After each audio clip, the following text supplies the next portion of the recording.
Les amis, quand vous pouvez donner, il faut donner.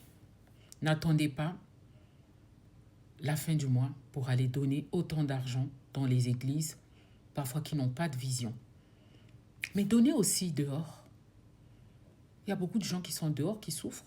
Là, vous donnez de l'argent, les 10% et compagnie, vous ne savez même pas qu'est-ce qu'ils font avec. Dehors, là, il y a des gens qui en ont besoin. Ceux qui dorment dehors, ceux qui dorment aussi dans leur appartement, leur logement, qui n'ont rien, qui souffrent. Aujourd'hui, si vous allez devant, à l'entrée des magasins, il y a des associations qui sont là, qui récoltent un peu de tout ce que vous avez dans votre caddie. Parfois, c'est 0,0,1%. C'est tout ce qu'on vous demande. Faites le geste. Si vous ne faites pas ce geste-là, c'est que vous êtes égoïste. Vous ne savez pas donner aux frères et sœurs que vous voyez comme ça. Hein? Vous ne pouvez pas donner. Vous parlez de bénédiction. Mais de quelle bénédiction parlez-vous? Vous avez déjà été béni tous les jours. Vous êtes debout. Vous avez le souffle de vie. Mais vous êtes béni. Dieu a dit que tout ce qui vous... Quand on remercie le Seigneur, ça veut dire que tout ce qu'on a, c'est Dieu qui nous a donné. C'est ça la bénédiction. Vous allez donner 10% parce que vous attendez un miracle.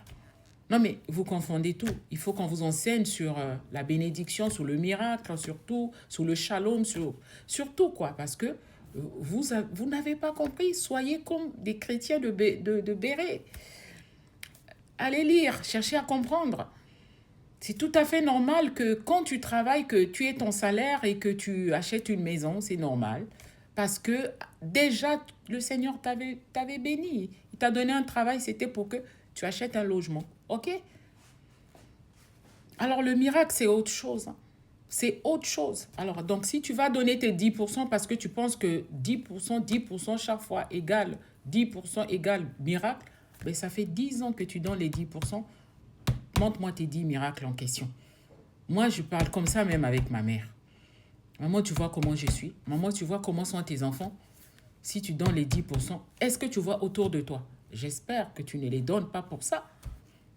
Autrement, tes enfants ne seront pas ce qu'ils sont. Attention. Ton frère, ta soeur qui est dehors là, qui manque je sais pas, de vêtements, tu ne donnes rien. Tu donnes rien. Tu vas donner tes 10%.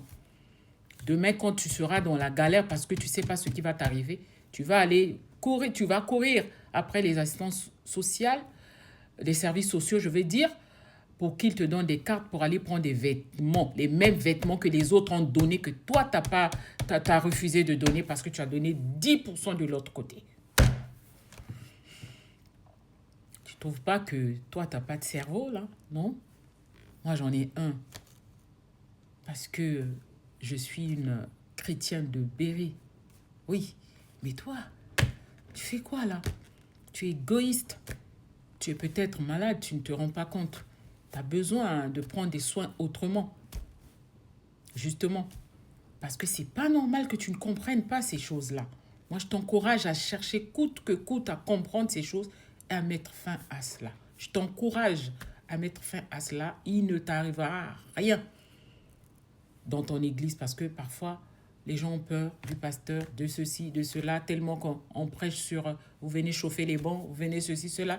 Et toi, il y a des églises qui prennent des noms des gens qui donnent, voilà, parce que le miracle va arriver, qui prennent des enveloppes, qui... Non mais, attendez, on est où là? Moi, je suis dans une église où on ne me donne pas une enveloppe. Non, du tout.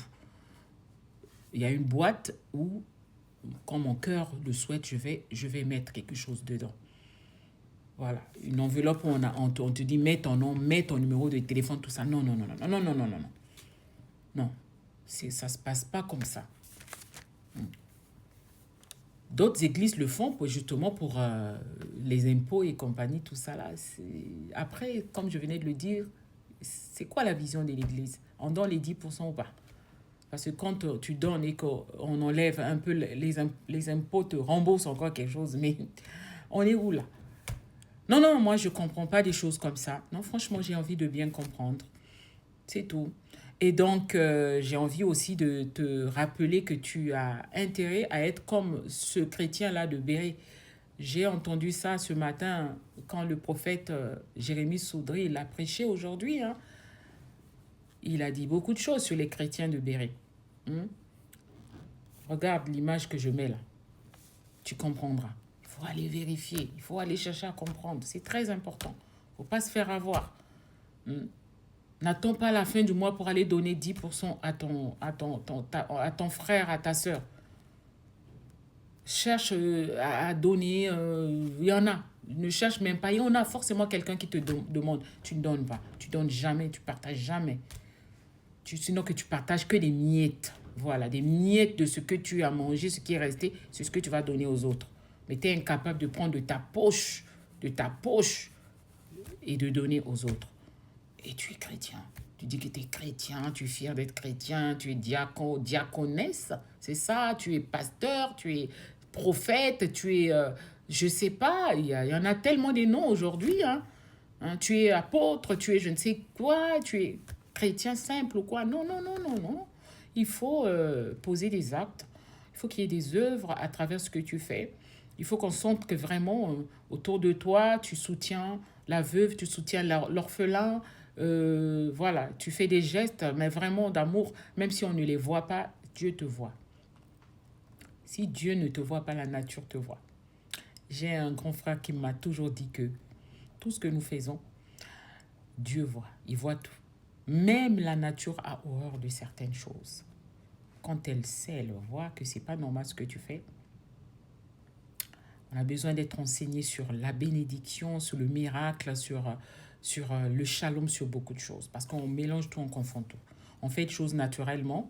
Ben, on court vite à l'église pour aller dire que ben voilà, c'est le miracle. Parce que hier, j'avais donné 10%. Non, du tout. C'est naturel.